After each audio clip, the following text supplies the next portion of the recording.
ফিরে এলো স্নিগ্ধা, নতুন রূপে নতুনভাবে। Your sister is here. আমি তো আমার নিজের দিদিকে কোনোদিন দিদি মানিনি। জানালো রায় পরিবারকে ভয়ঙ্কর এক সত্যি। কি সত্যিটা বলো? আমি জানি না মা, তোমরা আমাকে সত্যিটা বলো মা। তুই এই মহিলার সন্তান নোস, তুই একজন কুড়িয়ে পাওয়া মেয়ে।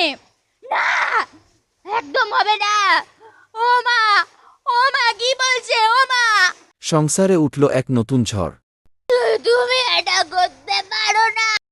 ও দিদি ওঠো না গো, মায়ের অবস্থা একদম ভালো নেই, মার বাঁচবে না গো।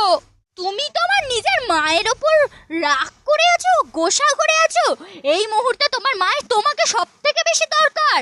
রায় পরিবার কি আবার পারবে ঘুরে দাঁড়াতে? এরকম কেন করছো মা? চলে যায় এখান থেকে, রাখি মা, আমার ভাল লাগছে না। দোয়েল কি পারবে তার ভাঙা সংসারকে আবার আগের মতো জোড়া লাগাতে? আর নয়, বুঝেছিস? তোরা বোঝ, আর নয়। আমি আর নিজের মেয়েকেও রেয়াত করবো না। আর এই রেয়াত করবে না স্নিগ্ধা, নতুন রূপে নতুন ভাবে চাল খেলে নতুন করে দেখবেই তোরা আমি কি করি। দেখুন 11ই জুন রাত 10:30 মহাপর্ব কিশোরী, শুধুমাত্র খেন ভিলেজ স্টোরিতে।